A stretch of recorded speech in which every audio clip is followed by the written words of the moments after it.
Olá pessoal, meu nome é Eduardo, seja bem-vindo ao canal. Nesse vídeo nós iremos analisar o livro Imitação de Cristo, apresentando alguns aspectos sobre como ler o livro Imitação de Cristo. Essa é uma obra que foi datada da Idade Média por volta do século XIV. Não se sabe ainda a autoria com certeza sobre o livro Imitação de Cristo. Existe uma controvérsia de cerca de 400 anos para definir quem seria o autor do livro Imitação de Cristo, mas se atribui a Tomás de Kempis, né, que seria aí um monge que teria feito essa obra. Essa atribuição, como eu já bem ressalto, né, ela não é certeza. Então, por isso que algumas obras colocam como atribuído a Tomás de Kempis, como é o caso aqui dessa edição que eu tenho aqui em mãos. Existem várias edições, inclusive, que nós temos em língua portuguesa do livro Imitação de Cristo.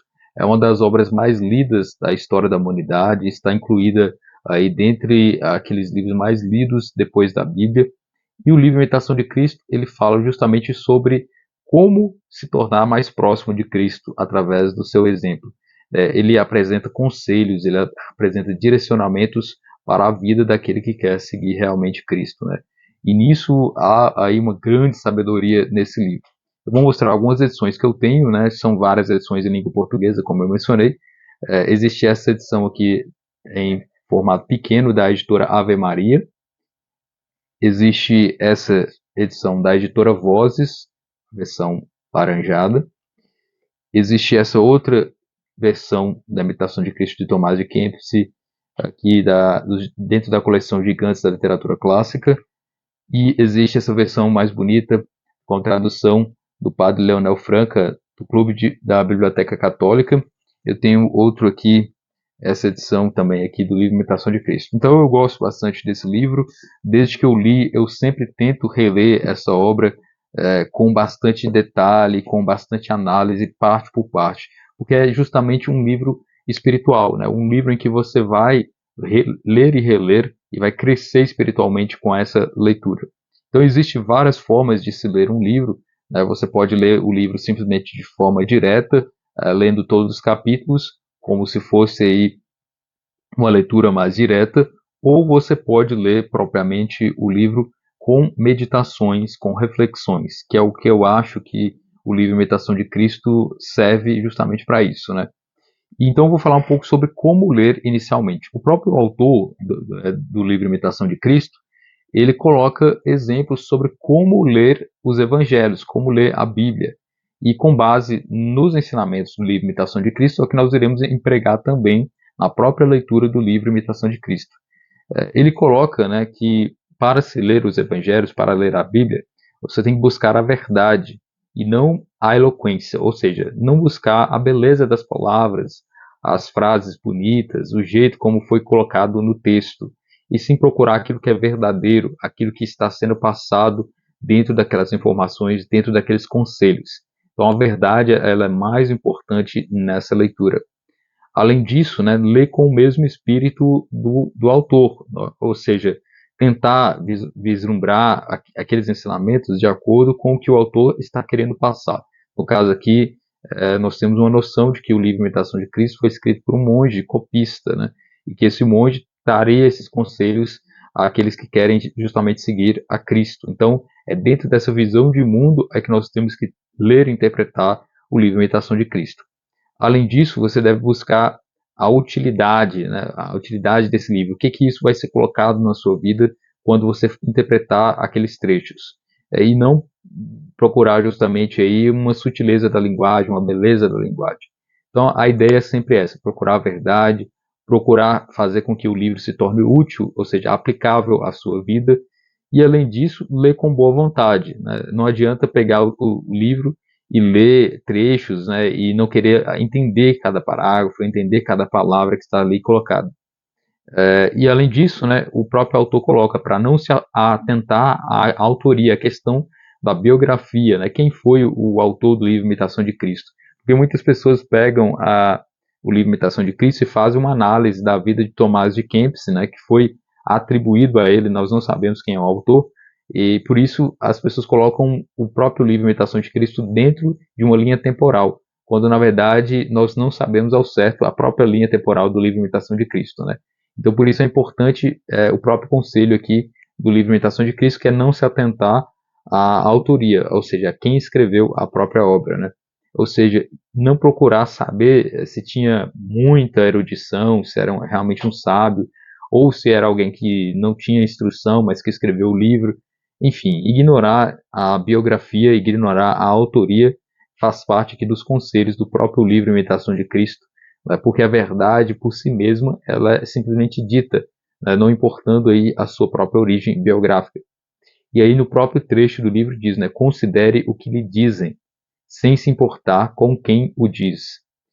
Ou seja, basicamente a verdade ela é dita e se ela for verdade, pouco importa quem diz essa verdade, né?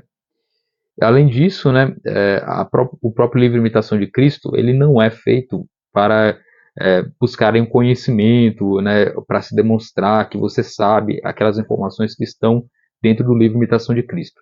O livro ele é reflexivo, ele é um livro para meditação, para sua escolha de reflexão, por assim dizer.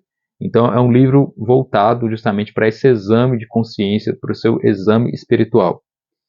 E existem vários cuidados que você tem que ter durante a leitura do livro Imitação de Cristo.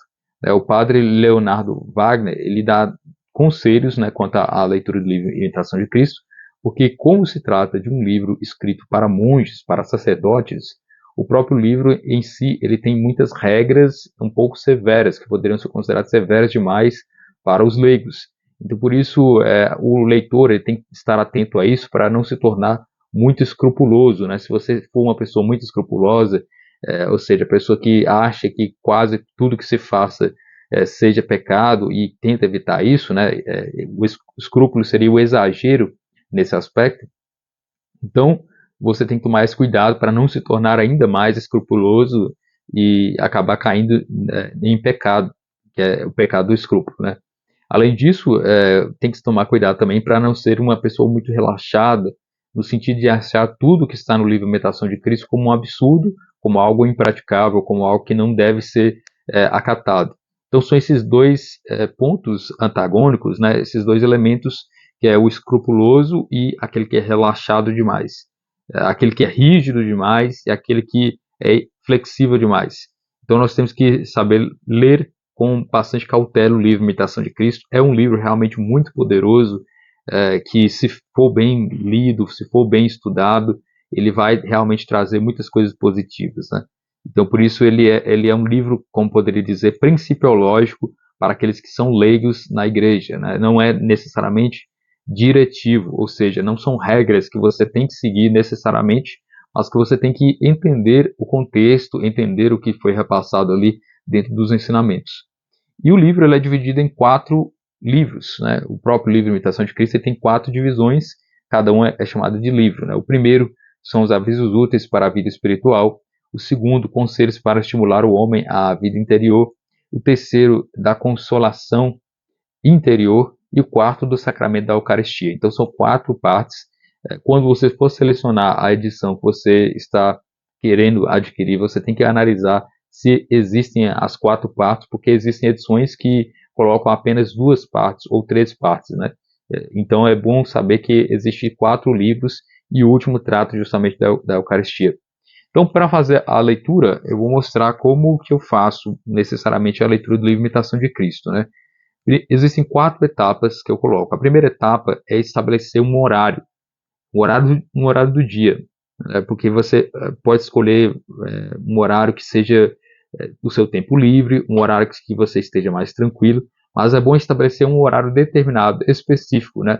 Por se tratar de um livro meditativo, você vai ter que ter um tempo razoável, um silêncio, e poder se concentrar nisso.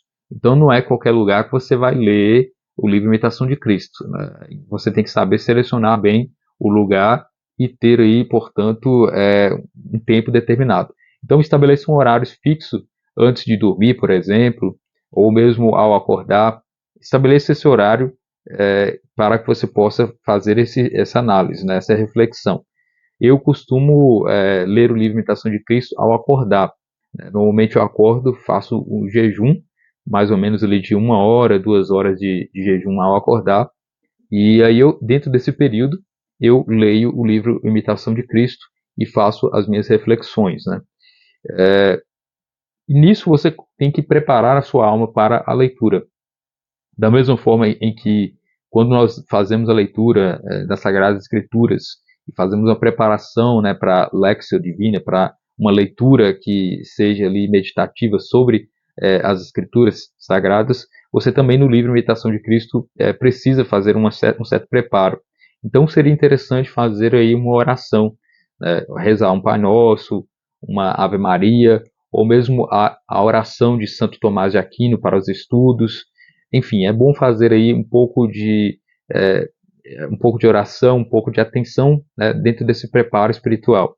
Então, posto isso, estabelecer um horário, fazer uma pequena preparação da alma para a leitura, vemos a segunda etapa. Nessa segunda etapa, nós vamos ler o livro Imitação de Cristo, inicialmente sem pressa. Então, você vai pegar o livro, dentro aí, do que você está planejando na sua leitura, né, e vai ler sem pressa. Então, um trecho aqui específico, né, que eu estou lendo. É vaidade, pois, buscar riquezas mortais e colocar nelas a esperança. Pronto, você já leu uma sentença. Então, lê sem pressa. É vaidade, pois, buscar riquezas mortais e colocar nelas a esperança. Então, não pegue o livro e saia lendo, né? É vaidade, pois, buscar riquezas mortais e colocar nelas a esperança. Vaidade é também desejar homens e extinguir-se com elas. Não é o tipo de livro para se fazer leitura dessa forma, né? Uma leitura dinâmica, por assim dizer. É uma leitura que você tem que ler devagar, ler cada sentença e ler com atenção, né? Buscar processar aquelas informações, o significado de cada palavra. E nisso, né, você vai fazer então uma pausa para cada um dos versículos, né, para cada uma das partes que você está lendo e meditar. Então, é vaidade, pois, buscar riquezas mortais e colocar nelas a esperança. E nisso você vai meditar, né? Vaidade, né? Coisas que são superficiais. E, portanto, para o autor buscar riquezas mortais, né? Que são consideradas fúteis, e colocar nas riquezas toda a sua esperança. Isso é vaidade. Ou seja, é conservar essa riqueza com a finalidade de achar que aquilo ali seria a sua esperança maior. E essa vaidade, ela corrompe muitos homens que passam a vida inteira buscando riquezas, quando na verdade tudo isso é passageiro, né? Assim como a própria vida. Embora a riqueza traga benefícios materiais, ela não é por si só a esperança. Então essa é uma reflexão que você pode fazer em relação a esse pequeno trecho. Nisso, com essas pausas, você vai fazendo suas reflexões, conversando com o próprio autor, né? Tentando estabelecer aqui o que ele queria dizer e, ao mesmo tempo, tentando estabelecer algo que você está querendo entender, né? A terceira etapa, então, é reler rapidamente o trecho e que foi meditado, justamente fazendo a leitura rápida, né? É vaidade, pois, buscar riquezas mortais e colocar nelas a esperança, porque agora você já entende o significado dessa sentença. E buscar, então, agora fazer desse ensinamento parte da sua vida. Uma vez que você já refletiu sobre isso, você entendeu o ensinamento aqui da própria obra sobre essa questão de buscar riquezas como sendo algo que é superficial, que é vaidade, posto que se você colocar a esperança nisso, vai ser aí uma vaidade própria. Você vai tentar pensar nisso na sua aplicação, na sua vida. O que você faz na sua vida que ecoa esse ensinamento aqui. Então, buscar fazer desse ensinamento parte da sua vida. Nisso, depois de fazer toda essa reflexão, você pode partir para a próxima sentença ou encerrar a sua leitura. Então, encerrando a sua leitura, você vai fazer novamente uma oração, Pai Nosso, uma Ave Maria, enfim, para que você possa encerrar essa leitura. Tudo isso faz parte de uma leitura reflexiva, uma leitura espiritual, né, que vai contribuir muito para a sua própria evolução em termos aí de estudos do livro Imitação de Cristo. O livro propriamente dito, né, ele traz vários ensinamentos que são reflexivos, muito parecidos com o livro de Eclesiastes, com os provérbios, com os salmos. É algo que você tem que fazer de forma reflexiva. e não ler o livro com uma rapidez, né? Você pode, logicamente, ler o livro todo de uma forma rápida uma vez, mas o ideal é que você leia trecho por trecho e faça então uma reflexão. E é interessante, nessa edição especificamente, ela tem aqui uma parte final em que há leituras para cada interesse. Então, aqui logo no final, na página 461 e diante, tem aqui leitura para cada interesse. Para sacerdotes, que apresenta os trechos, para seminaristas, para religiosos e religiosas, para os aflitos e humilhados, para os que sentem tentação, para os que sofrem, para os que se sentem caluniados, para os que estão se convertendo, para os que se sentem desanimados, para exercícios espirituais, para alcançar a paz interior, para os distraídos, para os impacientes, para os orgulhosos, para os desobedientes, para os que falam muito, para os que se ocupam dos defeitos alheios, para os que sentem dúvidas na fé, para a retidão da intenção, para os que sentem inveja. Então é bem interessante, né? Tem várias coisas que são interessantes. E aqui no final tem orações, né? Oração antes da leitura espiritual, no livro 3, capítulo 2. Deixa eu ver aqui. Livro 3, capítulo 2. Então aqui nós temos então um trecho de uma oração para antes do estudo dado pelo próprio autor, né? Que é bem interessante, né? Como a verdade fala dentro da alma, sem ruído de palavras. Falai, Senhor, porque vosso servo ouve. Eu sou vosso servo. Dai-me entendimento para que aprenda as vossas verdades. Inclinai meu coração às palavras de vossa boca. Desçam elas sobre mim como o orvalho. Muito interessante. Aí que ele vai falar sobre trechos, né, que são interessantes. Falai, pois, Senhor, porque vosso servo ouve, já que tendes palavras de vida eterna. E aí é uma exortação, na verdade, né, à verdade e fazer com que Deus nos traga essa verdade. Então, são vários trechos interessantes, particularmente das edições que eu tenho. A edição que eu mais gosto é essa edição justamente da Ave Maria, da editora Ave Maria, porque é uma edição feita aí pelo padre José Inácio Roquette, né? Ele nasceu em 1801, faleceu em 1870, foi um padre franciscano que fez essa tradução direta para o latim. Ele mesmo era professor de latim também, tem algumas outras obras publicadas que tratam da língua latina, e além de tudo isso, ele coloca reflexões no final de cada capítulo. Então, além de ter a tradução direta para o latim de um autor do século XIX, né, um tradutor do século XIX, nascido em 1801, falecido em 1870, essa edição tem o imprimatur de 1928, né, ou seja, uma edição que está aceita pela igreja, feita por uma tradução que já é bastante antiga, mas que você consegue compreender a linguagem de forma bem tranquila, além de ter a própria reflexão desse padre franciscano. Então essa é a edição que eu gosto bastante, além do fato de ser uma edição portátil, né? Você consegue levar essa edição para vários lugares, né, onde você estiver, se você estiver com tempo suficiente, né? Talvez, por exemplo, você está em uma praça em seu momento de descanso, ou se você vai a uma determinada capela, a uma determinada igreja, você pode muito bem ali, naquele momento seu de reflexão, né, fazer uma leitura de algum trecho do livro Imitação de Cristo. Então, é uma obra que serve para te acompanhar na sua vida.